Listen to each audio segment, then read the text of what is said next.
After getting beaten by Sean Strickland in his last fight, Israel Adesanya returns to the octagon against Dricus Du Plessis for UFC 305. That's right, Izzy is just going to waltz back into the title picture and challenge for it again. And this has fans divided. On one hand, all of the other title contenders either just had a fight or have a match coming up. Sean Strickland was on UFC 302 and the turnaround to be ready for the Dricus rematch would be very quick. You could argue that they should have made the Strickland and DDP rematch before Strickland vs Costa or any other matchup, but it's done now so there's not much we can do. Robert Whittaker was originally going to face Khamzat Chimaev this weekend, but unfortunately the latter was forced to pull out, so the opponent got swapped around. Bobby Knuckles just knocked out some unranked guy and the main event was fairly anticlimactic. Izzy took some timeouts after the Strickland fight and his timing couldn't be better as he got another shot at the belt straight away for his return. That being said, I've seen fans complain about Izzy being able to challenge for the title yet again after losing the belt to Alex Pereira and Strickland. I understand where they're coming from, but in saying that, this should still be an interesting fight. I know that DDP vs Strickland was a razor-close contest, where I even think that Sean just barely won it. In a perfect world, the UFC would run that one back before booking any other bouts, but it is what it is. There's a couple of more reasons or excuses the UFC can use when asked about Strickland not getting a rematch with DDP right off the bat. I'm not saying I fully agree with these decisions, by the way. I'm just putting some ideas out there as to how the UFC can potentially justify the Izzy fight. 1. Strickland wasn't a dominant champion and didn't hold the belt for long at all to justify giving him an immediate rematch. Izzy was allowed to run it back against Pereira straight away because of the rivalry and the pay-per-view numbers it would have generated, let's be honest, but also because of the reign of dominance he had over the division already. He completely lapped the middleweights, whereas Sean Strickland doesn't even have one defense to his name. Number 2, Izzy seems to be way more likely to retire soon than Strickland. I mean, Adesanya is getting up there in age, especially for his division, and I can see him having a couple more fights until he sets off into retirement. His fighting style is very defensive and at times boring because he wants to maintain his brain cells and not take too much damage in his career.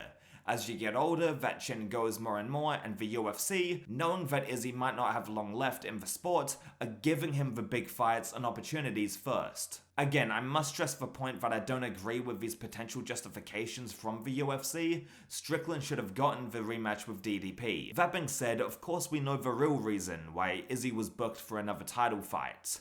Money. This guy is a big star and has way more global appeal than Strickland. Throw in the African racial beef DDP and Izzy have going on, a couple of corny press conferences, and you have yourself a blockbuster that'll sell more than if Strickland got his rematch. Now that the Izzy vs DDP fight is confirmed, what do I think of the matchup? I believe it has the potential to be very exciting, with Izzy in the hot seat once again. Adesanya was getting mugged off by Sean Strickland, and with the former as a contender now, I'm just interested to how he's going to approach the game plan for this DDP fight. Would he want to prove a point and go for a finish? Most likely, in my opinion. He was rather defensively sound during his title run, but we all know Izzy has the capability to knock anyone out. I mean, the fourth Pereira fight is proof of that. That being said, DDP has a super awkward style, and I believe he will score points by taking Izzy down, just like how he did with Strickland. His frame is so much bigger than Izzy's, so I think he can wrestle with him